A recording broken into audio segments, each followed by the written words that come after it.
오랜만에 모셨습니다. 채슬리 투자자문의 박세익 대표님, 어서 오십시오. 안녕하세요. 항상 이렇게 시장 흔들릴 때, 네. 불안할 때 생각나는 사람. 네, 자주 나오셨으면 좋겠는데 오랜만에 저희가 이제 구해줘 채슬리 버전으로 갑니다. 예, 시장이 폭락할 때 하도 여기저기서 불러가지고요. 예. 제가 좀 자주 안 나왔으면 좋겠다. 이런 얘기를 하고요. 예, 앞으로 한 7월까지는 강세장 예상하거든요. 바로 결론부터 그렇게 말씀을. 예, 그래서 아마 한 3개월 동안은 다른 채널에서도 저 보기 힘드실 겁니다. 그럼 이제 오직 Y스트릿에서만. 네. 네. 저희도 지난번에 그 시장 폭락할 때 긴급 영상 통화로 또 대표님께서 도와주셔가지고 또 위안이 많이 됐습니다. 네. 요즘에 주변에서 되게 많이들 막 물어보죠. 어떻게 해야 되느냐. 많이 물어보시죠. 그리고 작년까지만 하더라도 미국 시장은 괜찮았잖아요. 미국만 좋았고. 예. 네, 미국만 또 좋았고. 그러다 보니까 최근에 이제 미국 시장도 안 좋다 보니까 미국 투자하셨던 분들이 전화가 많이 옵니다. 오히려 국장에 물리신 분들보다. 미장에서 지금. 그리고 다른 하우스를 보면 뭐 어디가 한 2천억 운영하다가 네. 작년 연말 기준으로 5천억이 됐다. 해외 투자하는 AUM이. 돈이 들어와서. 예, 수탁고가. 그렇다면 작년 하반기에 미장으로 그 하우스에 뭐 돈이 많이 들어왔다는 네. 건데 그 들어온 자금들이 다 물린 거거든요. 그래서 많이는 뭐 30% 지금 손실 나고 있다. 이런 얘기를 간접적으로 많이 듣기 때문에. 네. 그래서 미국 투자하시는 분들도 요즘 걱정이 많으실 것 같아서 요즘은 국내 시장뿐만 아니라 미국 시장이 앞으로 어떻게 될 건지 그런 얘기도 많이 해드립니다. 특히 핵심은 관세잖아요. 관세죠. 트럼프의 말이 또 계속 달라져가지고. 네. 물론 이제 최근에는 그래도 며칠은 조금 조용하기는 합니다만 좀 어디에다 중심을 잡고 봐야 될까요? 트럼프의 말을. 트럼프가 야기한 이번에 조정이죠. 말 그대로. 2022년도에도 시장 많이 빠졌잖아요. 네. 2022년도에는 제롬 파월이 야기한 약세장이었잖아요. 네. 엄청난 금리 인상으로. 엄청난 금리 인상으로. 근데 여기서 그 엄청난 금리 인상이라는 부분이 우리가 잘 생각해 보시면 그때 당시에 저 같은 경우에 금리 올리면 항상 장은 올랐다. 라고 얘기했었거든요, 처음에. 경기가 좋아서 올리는 거니까. 그렇죠. 예. 그래서 22년 3월 첫 금리 인상을 했을 때 시장 오를 거다 했는데 3, 4월 오르는 듯 하다가 확 자빠졌어요. 네. 그게 왜 그랬냐면 25bp씩 인상 안 하고 그죠? 그 다음에 바로 자이언트 50bp. 빅스텝으로 먼저 가고 50bp. 그 다음에 50으로 끝날 줄 알았더니 75.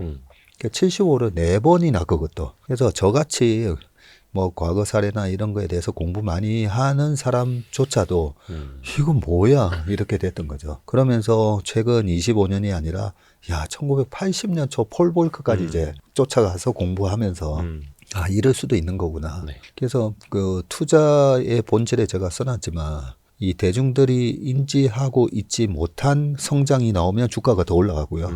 대중들이 인지하고 있지 못한 뭔가 악재가 터지면 주가가 빠지는 거거든요. 그렇죠. 그래서 항상 이 대중들이 인지하고 있냐 못하냐 그게 되게 중요한 건데 그런 차원에서 2022년은 지금 보시다시피 기업 가치 성장에 대한 과감한 투자와 주가의 변동성에 대한 위험 관리를 병행하는 것이라고는 써놨지만 제가 위에다가 빨간색으로 써놨잖아요. 대중들이 인지하고 있냐 못하냐 이게 되게 중요해요. 대중들이 인지하지 못한. 근데 대부분의 투자자분들은 모두 대중들이 인지하고 있는 호재를 가지고 막 얘기하면서 왜 이런 호재가 있는데 왜 주가가 안 올라가지? 막 이러잖아요. 이미 다 알고 다 반영된 건데. 이미 다 반영된 건데 반대로 악재도 마찬가지예요. 악재도 대중들이 인지하고 있지 못한 악재가 나왔을 때 시장은 빠지는 거지. 그래서 이번에 다시 관세로 돌아와서 트럼프가 동맹국들한테도 이렇게 할 줄은 몰랐잖아요. 대중들이 인지하고 있지 못한 악재를 터뜨리는 바람에 이번에 4월 8일 날 그렇게 이제 시장이 빠졌던 거거든요. 그러면 이런 악재는 언제 바닥을 치느냐 이게 중요하잖아요. 요런 얘기는 사실 책에 아무리 제가 주식 관련된 책을 많이 읽어봤는데 안 나오더라고요. 안 나오는데 제가 투자하면서 경험으로 이제 요럴 때 바닥을 치는 거구나를 좀 알아냈는데 그게 실현 가능성이 없는 악재를 우리가 상상할 때예요. 아하. 대중들이. 더 공포심에. 네. 그래서 지금 여기 보시면 대중들이 잘못 인지하고 있는 것 중에 하나가 네. 지나친 기대도 있지만 지나친 우려도 있다는 거죠. 다 망할 것 같고 세상 네. 끝날 것 같고. 그래서 가장 최근에 시장이 많이 빠졌던 게 2020년 코로나 때. 네. 그때 고점 대비 35% 빠졌거든요. 근데 35%나 빠질 일이었나라고 보면 그 정도 빠질 일은 아니었는데 왜 그래 많이 빠졌냐면 지나친 우려인데 코로나 때문에 그때 완전히 전 세계가 이제 망하는 분위기였잖아요. 처음 겪어보는 일. 처음 겪어보고 우리 삶에서는 처음 겪은 거잖아요. 그렇죠. 우리 뭐 세대. 100년 전에 뭐 스페인 독감 1918년 19년 뭐 얘기했었지만 우리는 그때 안 겪어봤으니까. 예. 근데 그것 때문에 2021년도에도 기업의 이익이 폭망할 거다 했거든요. 근데 2021년도에 얼마나 이익이 좋았어요. 코로나 구제금 때문에. 네. 그래서 우리가 지나치게 우려했을 때 시장은 바닥을 찍고 올라오는데 지나고 보면 시장이 맞아요. 시장이 맞더라는 거죠. 2021년도에도 그랬고 2022년도에는 좀 전에 그러면 제롬 파월 의장이 우리를 두렵게 만들었을 때는 어떻게 바닥을 쳤나 보면 22년 10월 달에 미국 시장이 바닥이 나왔거든요. 네. 근데 그때는 월가의 황제하며 JP 모건의 제이미 다이먼. 제이머 다이먼 회장님 같은 분이 예. 이번에 금리 한 7% 갈 것 같다고. 안 갔잖아요. 네네네. 네, 페드가 7에서 한 8%까지. 그때 또 뭐 연준의 누구가 또 여기서 또 100bp 바로 인상을 해서 뭐 6%를 맞춰야 된다, 7% 가야 된다 막 얘기했잖아요. 네. 안 갔잖아요. 그래서 보면 실현 가능하지 않는 걱정까지 할 때가 바닥이더라고요. 아하, 완전히 최악의 시나리오를 다 땡겨왔을 다 때. 땡겨왔을 때. 네, 그때가 바닥이더라고요. 그래서 그때 당시에 우리가 지나고 보니까 5.5까지는 23년 9월 달까지는 금리를 계속 올렸거든요. 네. 올렸는데도 왜 23년도에 시장은 계속 올라갔느냐. 22년 10월 달에 7%를 얘기했었기 때문에 그때 바닥 친 거예요. 네, 시장은 7%를 이미 반영을 했다는 거죠. 네네네. 자, 그러면 다시 관세로 돌아와서 이번 관세 이슈는 우리가 지금 월스트한 두려움을 했느냐 아니면 에이 야 너네들 아직까지 관세에 더 악화될 건데 여기서 마음 놓으면 안 돼 이건가라고 생각해 보시면 이번에 트럼프 대통령이 백악관에서 관세 판때기 들고 나왔잖아요. 예. 판때기 들고 나와서 숫자를 보여주는데 허걱 40몇 % 막. 예. 예, 아니 우리나라는 미국하고 0.7% 거의 없는 FTA, 예. FTA로 관세 거의 없는데 아니 우리가 어떻게 45%지? 그래서 그 말이 안 되는 관세를 보여줬잖아요. 네네네. 그래서 제가 그걸 보는 순간 시장의 바닥은 이번 주에 치는 거구나. 와. 예, 그랬고 왜냐하면 실현 불가능하기 때문에. 그리고 25% 때린다 했잖아요. 네네네. 거기서 반 낮춰가지고 25% 때려주고 그래서 저는 그 25%는 실현 불가능한 악재다. 그러고 나서 4월 8일 날 시장이 바닥을 쳤던 이유가 4월 7일 8일까지 야, 이번엔 진짜 할 거야 이랬잖아요. 네네네. 진짜 할 줄 알았죠. 진짜 할 줄 알았잖아요. 네네네. 그러면서 이번에 바닥은 이번에 나스닥이랑 S&P 500이 그다음에 그 안에 들어가는 수많은 우량한 기업들이 네. 본 바닥은 그 45%를 다 반영한 거예요. 45%의 관세가 다 매겨지는 것까지 반영을 해서 떨어졌던 떨어졌던 지점. 거죠. 그래서 저한테 미국 주식 투자하시는 분들이 본인이 미국 주식 투자한다고 얘기도 안 하던 분들까지 연락이 오는 거죠. 네. 구해줘 채슬리. 네, 보통은 이제 주가가 올라갈 때는 얘기 안 하다가 떨어지면 이제 예. 누가 투자하고 있는지 다 얘기를 한다고 그러잖아요. 네. 그래서 뭐 팔란티어 같은 경우에도 70불이 깨졌었죠. 네. 그렇죠. 아니 125불, 뭐 127불 같은 게 67불 이 정도까지 빠졌으니까 그 좋은 주식이 네. 네, 반토막이 나고 그게 과도한 우려 때문에 나온 투매였기 때문에 그래서 월스트한 시점을 지났을 때가 항상 바닥이더라. 그걸 한 25년 전의 케이스를 제가 제 경험으로 말씀드리면 제가 예전에 9.12 테러도 말씀드렸잖아요. 네. 9.12 테러 때 저는 바닥에서 주식 팔았다고요. 옛날에. 네, 옛날에. 왜냐하면 2차 테러가 나올 줄 알았습니까? 2차 테러 나오면 어떡하려고 저렇게 사람들이 무모하게 주식을 사지? 그러면서 주가가 우리나라 지수가 460에서 947개월 만에 더블 갈동한. 사람들 미친 거 아니야? 아니 2차 테러 나오면 어떡하려고? 안 나왔잖아요. 시장은 그걸 기가 막히게 알고 있더라고요. 2차 테러가 없을지. 예. 그리고 코로나 때도 마찬가지죠. 코로나 때도 주가 계속 올랐잖아요. 그걸 제가 옛날 경험을 바탕으로 코로나 때 이제 3천 넘어간다 라는 얘기를 했었을 때도 아 옛날에 나는 그렇게 2차 3차가 나온다라고 생각하고 무서워해서 바닥에 주식 팔았는데 코로나 때도 딱 보니까 사람들이 제가 했던 실수를 똑같이 하고 있더라고요. 여기서 한 번 더 빠지고 뭐 1100 가고 뭐 이런 얘기 나왔었는데 그리고 2차 팬데믹 온다라는 얘기는 그때 다 나왔었어요. 스페인 독감 때가 됐든 그 다음에 뭐가 됐든 2차 팬데믹은 반드시 온다.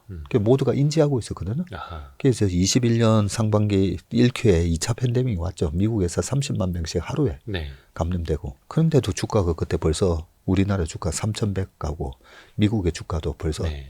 다 회복하고 했던 게 모두가 인지하고 있었고 2차 팬데믹이 오면 여기저기서 사람들이 막 죽고 막 이럴 줄 알았는데 예. 아니네였잖아요. 그 나중에 한번 보시면요. 미국의 사망자 수 있거든요. 네. 2019년, 2020년, 2021년, 22년, 23년, 2021년이 사망자 수가 적어요. 그러니까 팬데믹이 끝난 후랑 비교해봐도요. 끝난 후랑 비교해봐도 그때가 오히려 사망자 수가 적습니다. 그런 걸 감안을 했을 때 우리가 지나친 우려를 했을 때가 항상 이런 이벤트 드리븐 약세장은 지나친 실현 불가능한 것까지 투자자들이 상상했을 때가 바닥이더라. 라는 부분이고 그래서 이번에 그 판때기를 보여준 게 그때 바닥이고 지금은 그래서 그래 네가 그렇게 생각했는데 앞으로는 어떻게 되는데 이게 중요하잖아요. 그렇죠, 그렇죠. 네, 앞으로는 어떻게 되는데 제가 뭐 차트 분석도 많이 하고 하는데 차트 분석을 할 때 그 차트에 뒤에 사람이 보이는가? 차트 뒤에 사람이 있나요? 예, 차트 뒤에 사람이 보여야 이제 진정한 차트의 고수다. 저는 그렇게 얘기를 하는데 어떤 의미예요? 어떤 의미냐면 자 지금 미국 주식 시장 차트를 보자고요. 지금 차트 아예 보여드리면서 네. 자 여기에 요 차트 보여드릴 때 우리 이 대표님한테 네. 자 왼쪽하고 오른쪽하고 하나는 2018년이고 하나는 지금 2025년이에요. 오는 게 2018년이에요. 되게 비슷한데요? 네. 왼쪽이 2018년인가요? 왼쪽이 너무 비슷한데요? 뭐예요? 네. 왼쪽이 데칼코마니 아닙니까? 2018년 맞아요. 거의 똑같잖아요. 2018년이면 이제 트럼프 1기 행정부 때 무역 전쟁 시작했을 때 비슷해 보이는 게 정상인 건가요? 네.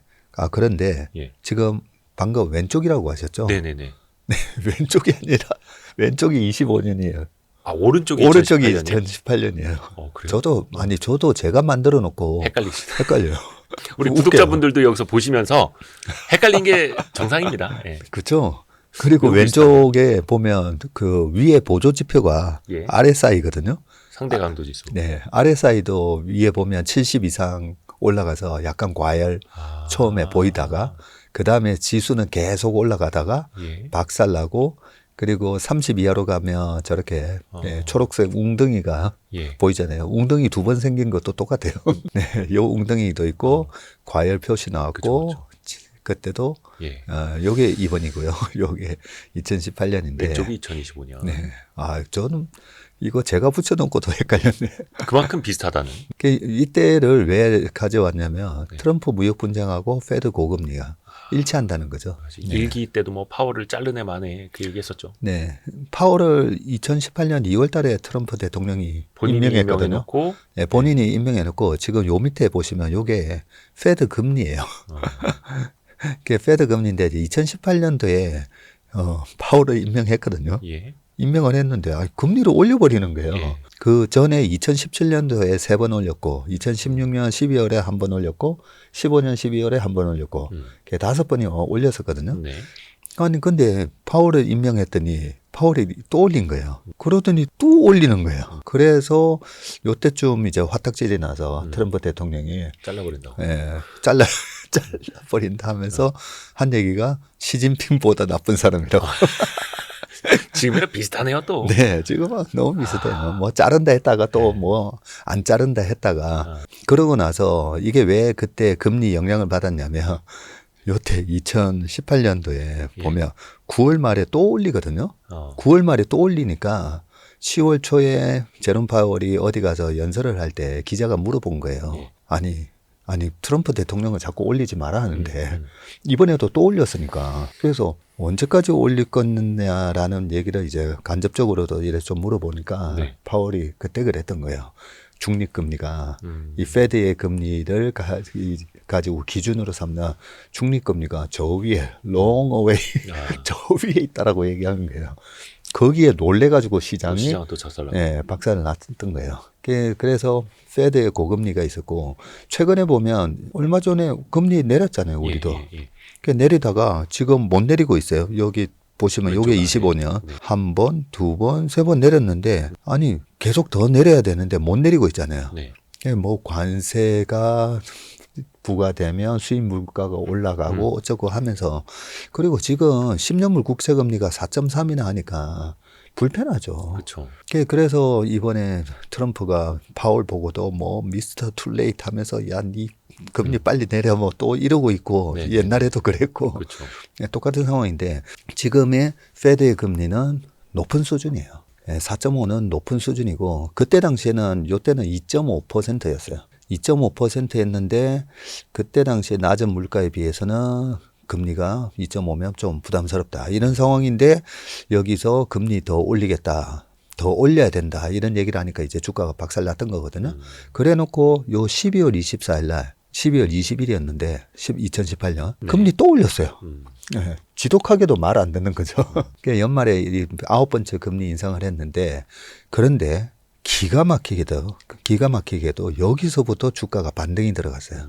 그때 요때 빠졌던 폭이 지금 이번에 빠졌던 폭이랑 거의 비슷해요. 거의 비슷한데 그때도 이렇게 빠지고 나서 그 다음부터 올라가는데 그 다음 페이지 보시면 이제 더 확실하게 알 수 있는데 요때가 2018년 이번에 25년 요거에 지금 주봉상에서 보는 나스닥이거든요. 이거는 요때도 위에 보면 RSI 거의 비슷한 수준으로 과매도 신호가 나왔는데 자 그때부터 보세요. 올라가잖아요. 올라가는데 왜 올라갔냐면 금리 더 이상 안 올렸어요. 근데 2018년 12월 20날에 있었던 FOMC 회의에 점도표라고 있잖아요. 그 점도표 보면 2019년도에도 2번에서 3번 더 올린다고 돼 있었거든. 그러니까 무서워서 이렇게 빠졌는데 아니 이렇게 빠졌는데 왜 올라갔느냐? 시장은 기가 막히게도 이제 더 이상 안 올릴 거다라는 걸 알고 있었던 거죠. 저 점도표는 바뀔 거야. 점도표는 두세 번 더 올린다 했는데 시장은 저대로 안 할 거야라고 희한하게도 알았다는 거죠. 그러면서 이렇게 주가가 올라가는데 5개월이 되기 전에 전고점 뚫어버려요. 5개월이 되기 전에. 그래서 이번에도 뭐 비슷한 흐름으로 자 금리 어떻게 될 거냐 뭐 5월 7일 날 있는 이번 FOMC 회의에서는 동결하겠죠 당연히. 동결인데 6월 달에는 내린다고 돼 있잖아요. 6월 18일. 그래서 2019년도에도 요때 7월부터 3번 내리거든요.